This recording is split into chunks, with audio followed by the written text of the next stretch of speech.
Good evening, everyone. Welcome to our second webinar of the 2021 Coastal Series. My name is Danielle Clisper.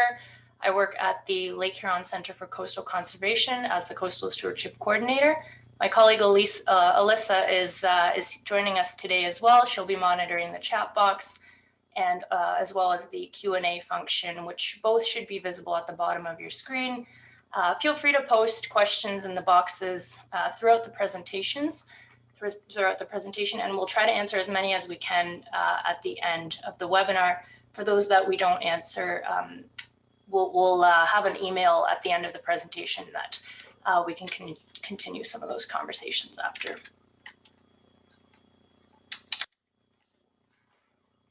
So today we'll be talking about living shorelines, specifically building a resilient Lake Huron shore.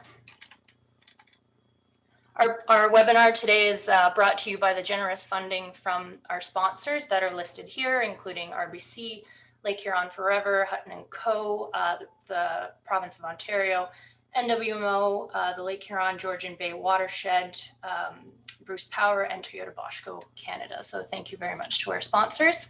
And for those not familiar, the Lake Huron Center for Coastal Conservation was founded in 1998 with the goals of protecting and restoring Lake Huron's coastal environment. We're a non-governmental, nonprofit charitable organization, and we have a small but mighty team of 4 staff, of which 2 of us are online today. Our work focuses on Lake Huron related issues. Some of our programs that we run include shoreline cleanups, beach and dune restorations. We have coastal community workshops, typically pre-COVID and hopefully post-COVID. We have a youth program, and we have tons of other initiatives as well available through our website. So I want to start the evening off by reminding ourselves that Lake Huron is the drinking water source for around 3 million people, both in Canada and the US. Many of our coastal communities rely on the water from the lake, including many First Nation and Métis communities whose water treatment plants also source water from the lake, but aren't necessarily on this map, this diagram here today. And there's even inland cities that rely on the Great Lakes. So for example, London, Ontario sources about 80% of its drinking water from Lake Huron, and that's through a pipeline that's just north of Grand Bend area. And it's also important to think about all the ways that we value the waterways around us and how that shapes either our lifestyle or our daily actions. Many of the ecosystems along Lake Huron and Georgian Bay, especially our beaches, which I'll get into throughout today's webinar, experience fluxes in recreation during the summer months, and in most cases, a tourism boost that contributes to the local economy. In our experience, tourism and conservation are not mutually exclusive, so a healthy functioning system can help to reduce the stress on the shoreline, making it more resilient to that increased use and preserving the shoreline quality for the long term. So our lake's deepest point is about 750 feet with a shoreline of over 6,000 kilometers long, and that includes islands as well. It also has a residence time of about 22 years. So it would take 22 years for the lake, if the lake were to become seriously contaminated, it would take about 22 years for the lake to recharge or replace its water. So in comparison, Lake Superior, which is a much deeper lake, is about 191 years, and Lake Erie, which is a much shallower lake, is about 2.6 years. So this shows the importance of reducing human inputs because of those long-term impacts that they can have on our lake's health. And when we think of the Lake Huron shoreline, it might conjure up images of sandy beaches, a serene, gentle waves, that's waves that are lapping on the shore, or it might make you think of a powerful storm with waves crashing onto bedrock or our bluff shores. So the shoreline is a complex web of interacting features, natural processes, and ecological communities. And those all provide us with a rich diversity of life and ecosystem services for all of us to enjoy. So with around 10 different ecosystems, including our famous sandy beaches and dunes and our turquoise near shore waters, all of these ecosystems are limited in size and are under increasing pressure from human interaction. So we know that there's different types of shorelines and that they have different abilities to accommodate natural change and human presence. Some of them are stable and robust. Others are a little bit more fragile and easily damaged. So getting to the nature of the shoreline can help us make wise decisions, whether for property management or simply for when you're visiting the shore. Our bedrock shores are usually very stable and resistant to erosion. Our cobble beaches, which typically occur on high energy shores, they can withstand wave impacts because that cobble acts as a protective armor for the shoreline. Our coastal wetlands are great at responding to lake levels and provide habitat to a lot of native wildlife. And then our sandy beaches, which are one of the most vulnerable ecosystems along our shore. Many of these ecosystems are in decline, as I mentioned, due to either human overuse and the impacts from the damages to the vegetation or to the structure of the dunes. So all of our coastal ecosystems that I had mentioned rely on change, and that's created by wind and by waves, which can also cause a concern for those living along the shoreline. So we'll get a little bit into that in this webinar here. So I want to take the time here to show that the shoreline is alive. It's alive with people, plants, fish, wildlife. Living with these ecosystems and managing and developing our shoreline requires a careful understanding of how each ecosystem functions. So our shorelines are constantly moving, they're changing and evolving in response to the winds, the currents, the storms, and even to our high and low water levels. So they usually change gradually, but occasionally these changes are dramatic and unpredictable, which we have definitely witnessed over the past 2 years of high water levels. So waves and currents are the primary energy source shaping the shore. The force of the waves is a result of 3 things: the wind speed, the fetch, which is basically the distance that the wind blows over the water, and the duration, so how long that wind actually blows. Most of us may know that the predominant wind direction is from the northwest, so you can see on the right-hand side of the screen. And those are especially during the fall, the winter, and the spring seasons. These are also our strongest wind and wave events, and that's mainly because of that long open water that the wind has to travel to reach most of our Canadian shoreline. Our summer winds typically come from the southwest, and those tend to be a bit lower in energy. So that's the diagram on the left-hand side. Those waves and those currents can move a large amount of sediment, and we're going to focus quite a bit on sand today. So just wanted to make that known. So this brings me to the highway that's in the waters, close to the shore, and that's what we call Longshore Transport. So it's the movement of sand, sediment, and it can even be garbage fragments along the coastline in the shallow nearshore waters. In Lake Huron, the general flow of this Longshore Transport is from the north to the south. There are some exceptions on the southeastern part of the shoreline. One exception is around the Point Clark area, and sometimes around larger points or major river mouths, you'll see a difference in flow. So sediment moves along the shoreline kind of like a conveyor belt. If this conveyor is cut off or altered by structures that are built in the water, that could be groins, that could be concrete permanent docks, it can have serious effects. So it can cause gradual loss of sand and sediment to the beaches that are downdrift the side of the structure and potentially creating some erosion downdrift of the structure. As an example, the bluffs on the southeastern portion of Lake Huron, and when I say southeastern, I just mean the area from Sarnia to the Tobermory coastline. The bluffs on this portion of the lake naturally erode away, and those are the bluffs that are adding sediment to the lake and eventually feeding the beaches south of that bluff. So working together as a community, as a coastal community, to protect our shoreline is the best way to keep all of our investments on the lake safe and also the water clean for all of us to enjoy. So we'll get into that as well a little bit. And you can see on the left-hand side here, there's a bit of a diagram for the southern part of Georgian Bay on the general flow of water, kind of heading into the Nottawasaga River there.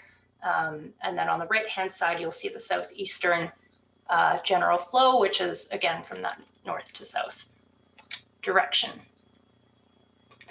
So eroding areas, so we call those source areas in looking at the photo at the top here, and those feed that sand to the beaches downshore, which we refer to as sinks. So the source areas typically have moderate to high historical recession rates, erosion recession rates, and generally tend to have unstable slope areas.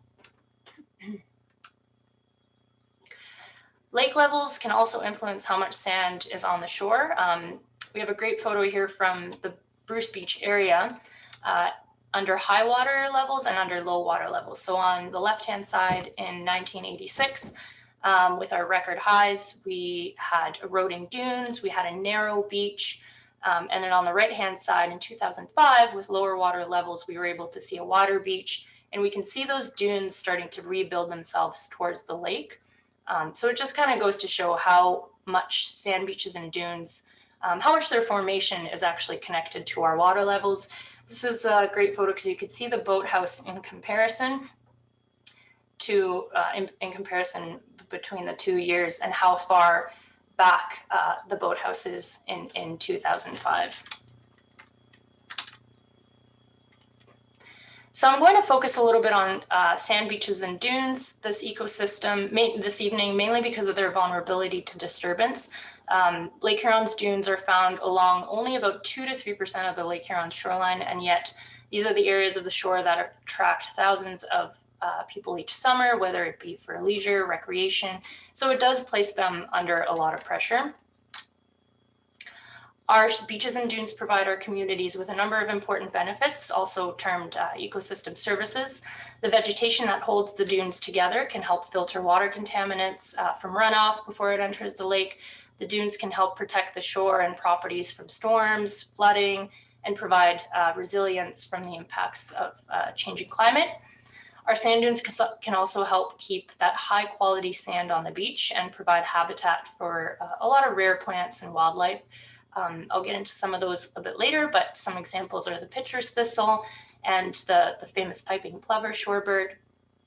And some studies have even shown that healthy sand dunes can increase property values. So through our coastal action plan research, we actually found that a mature dune is valued at roughly $3,000 Canadian per linear meter for its ecosystem services of shore protection, of water filtration, and of sand drifting prevention as well.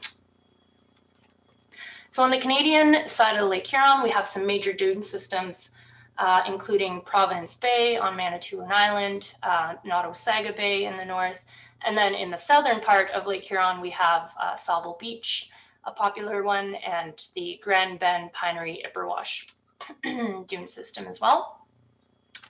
Some of these dune systems are considered to be relic sand deposits, so those were formed by geologic processes millennia ago. This makes it a finite resource, and it places a greater sense of urgency and need for that beach stewardship to maintain the health of these ecosystems. So beaches in Bruce County, Georgian Bay, the southern shores of Manitoulin are all relic beach deposits.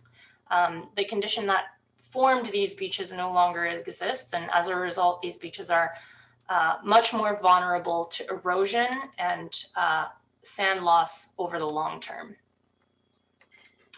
So here's a general profile of a typical beach dune system. So the dune, the beach, the underwater sandbars act as one unit. We tend to think of them as separate features, but they actually all work together in the normal functioning of a beach. So during a storm, waves erode sand from a dune. That sand gets carried off into the lake and to build up sandbars. And those sandbars underwater can act as little speed bumps to help diminish the wave energy and lessen the erosion forces on the beach. So this is how the beach can kind of protect itself. In the calmer lake season, so such as summer, those gentle waves are going to carry the sand back to the beach, and the wind then carries the sand back to the dunes. So it kind of completes the cycle, and the vegetation in the dunes trap the sand and build up the dune. So if our dunes or our dune vegetation is compromised, that wind-blown sand can get carried beyond the beach system and tends to be unrecoverable for future high lake levels or for future high storms. So this whole system relies on change. And again, that change is created by the wind and the waves that I had mentioned before. If the cycle is disrupted, those beautiful sandy beaches can either erode or degrade over time, unfortunately. And here's another beach profile diagram. So it just shows the steps, the step-by-step of how a dynamic beach responds to both high and low water levels and erosion. So it's important to note that the dunes rely on the beach for their ongoing supply of sand, but the dunes also reciprocate this favor as they are the ones that have this reservoir of sand that later maintains the beaches. So it's they help each other out.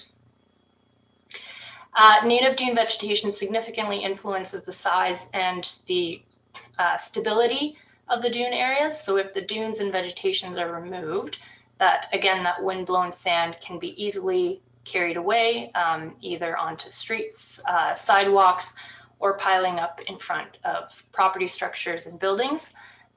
That's typically that fine grain quality sand that we all love on the beach, including tourists that come and visit our beaches. So kind of the takeaway here is that without the native vegetation, such as various beach grasses, our beaches can become very coarse and degraded over time. And the other impact from this as well is if that sand is being blown onto roads or property structures and into sewer lines, there can be a lot of maintenance costs associated with cleaning that up. And unfortunately, at that point, that sand typically cannot be removed or taken back to the beach, as it can be contaminated at that point. So ensuring that the beach or the sand stays on the beach is crucial, especially in those relic beaches that I had mentioned before. So the vegetation on the beaches not only helps stabilize the soil, it also helps protect the shoreline from wave impacts during those big storms. The importance of a native vegetation buffer between your property structure and the water can't be repeated enough, since it's kind of the first line of defense during storms. Sand dunes contain an impressive diversity of plants, and that vegetation can also absorb that excess water, filter contaminants and nutrients out of the stormwater, and all that can reduce the potential for future algal blooms in the area. Many shorebirds also rely on the processes of the waves depositing biotic material, and that kind of enables foraging for various insects for food, and also for habitat as well. So many roles. Here's a little bit of a cross-section of a beach and dune vegetation succession. So the Pinery Provincial Park is a great example of this.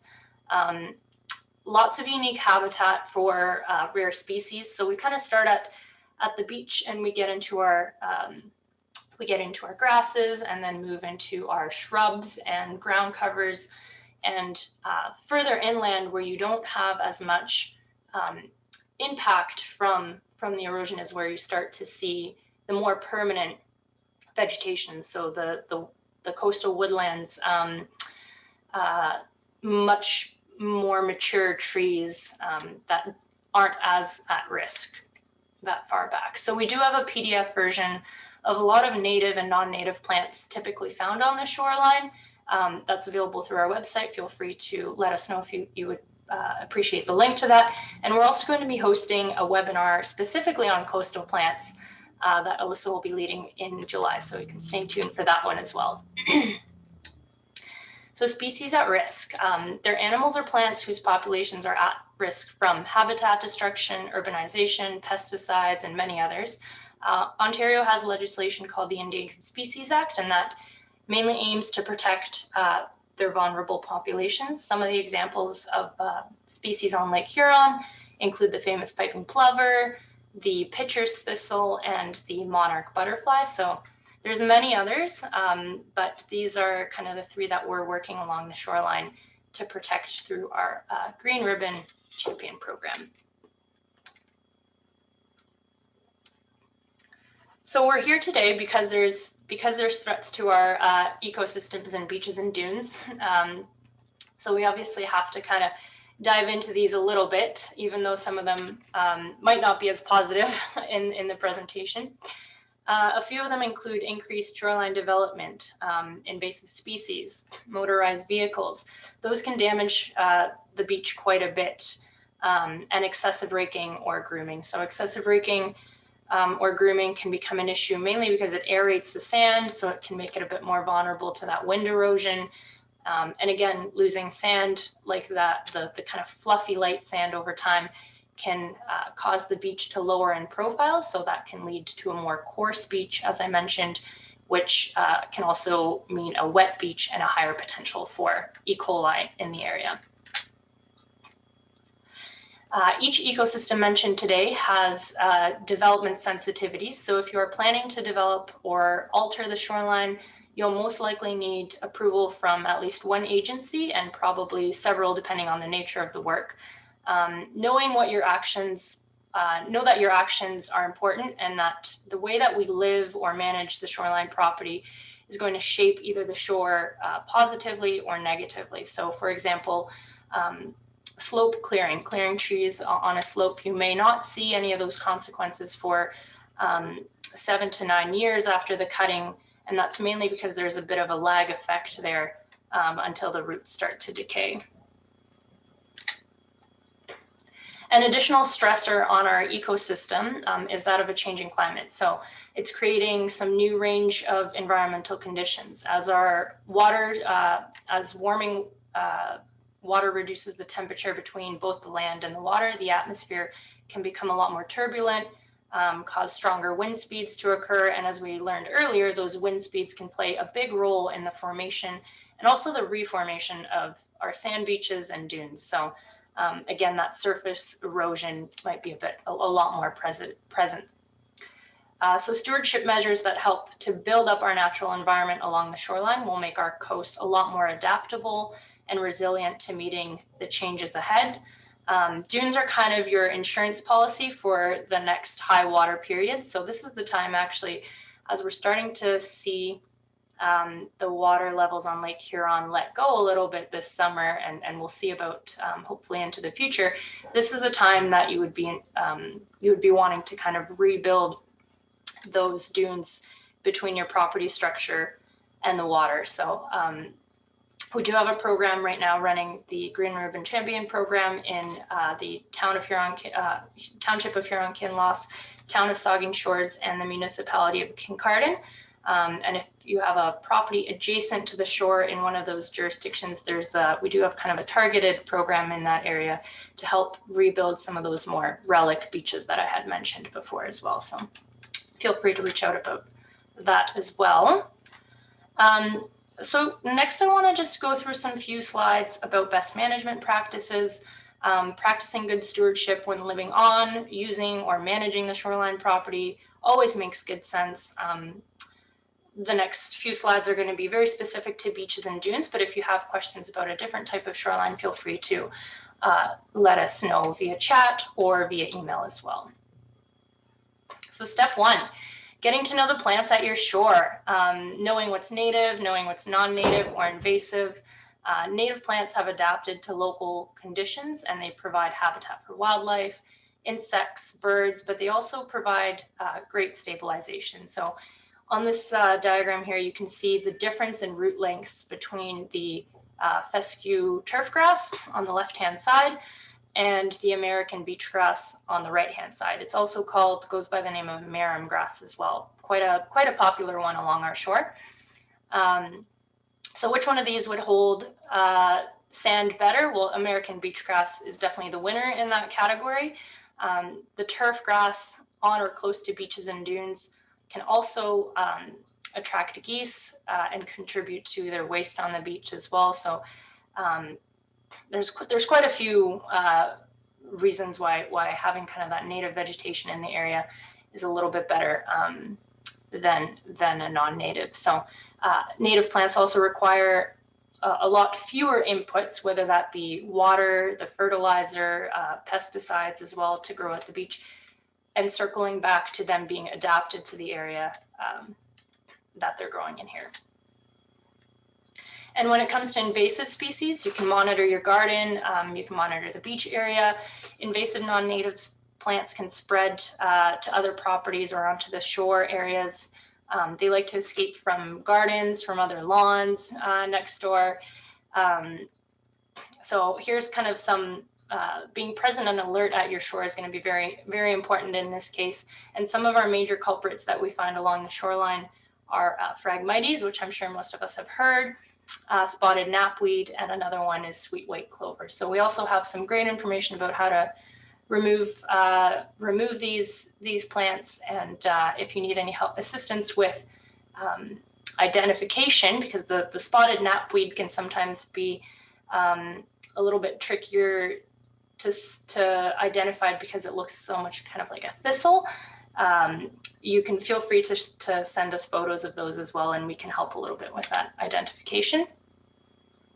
And as mentioned earlier, beaches and dunes are very vulnerable to that excessive human activity. So creating a designated pathway or a boardwalk can really minimize the impact. Ideally, you would limit the number of paths by either sharing with a neighbor, hopefully not just the path, but hopefully some good conversations along the way. Straight pathways can allow a lot of that wind to erode the pathway. It can open up wind-blown areas, and it can all start to fragment your dune system. So the more fragmented a dune system is, the higher the chance of having wind blowouts in the area. So again, that creates that, once you have a bit of a wind blowout area, your sand has no obstacle to hold it in place, and the chances of it being blown to your property structure or further inland are quite high. So by creating kind of an S-shaped or curved path, you can help prevent some of that erosion of the dunes by winds as well. And some additional ideas when trying to care for the long-term health of a beach, restoration. So restoration can be done where the dune is not able to naturally recover. So usually that's due to damage from our human activities. And when we say restoration, we tend to not mean restoring the shoreline into its pre-development condition. Rather, we're hoping to restore specific ecological processes and shoreline features to create a healthier and more resilient ecosystem. Low impact development. So this refers to any kind of green infrastructure, natural shoreline landscaping. So it can be kind of soft engineering, as they call it. So an example of a small LID could be rain gardens in your property, any kind of permeable pavement that allows the water to infiltrate into the ground. And education and communications, and this kind of ties in with community involvement as well. Communication with the public is often overlooked and considered kind of secondary. However, it tends to be one of the most important aspects of a successful program. It's only through working with our neighbors, our conservation groups, that some of those stewardship goals can be accomplished. Community involvement, though a little bit trickier during the COVID era, we're hoping that post-COVID we can have quite a few more workshops at the beach and kind of demonstration sites and community workshops at the shoreline as well. So stay tuned, hopefully, for that. We actively work with municipalities and local community groups in planning better ways to care for our coastal environment. So our website is a great resource. It can be, you can find that at www.lakehuron.ca, or feel free to send us an email or give us a call as well if you have any specific questions. And our next webinar is going to be held on June 29th from 7 to 8 p.m. So that will be on Shoreline Development. So it'll build off of today's kind of background knowledge.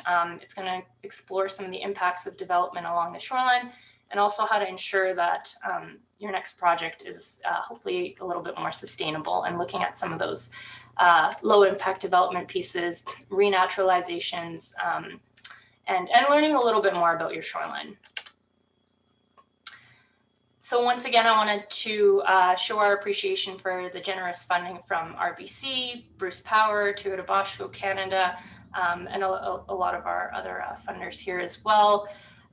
These free events would not be possible without the support of organizations and individuals like yourself. So if you'd like to make a donation, also our charitable programs are available through our website and with a donate button there as well, or you can give us a call as well. So with that, I'm going to end it here today. It's a little bit shorter today, but I think it gives us some more time for question and answer period.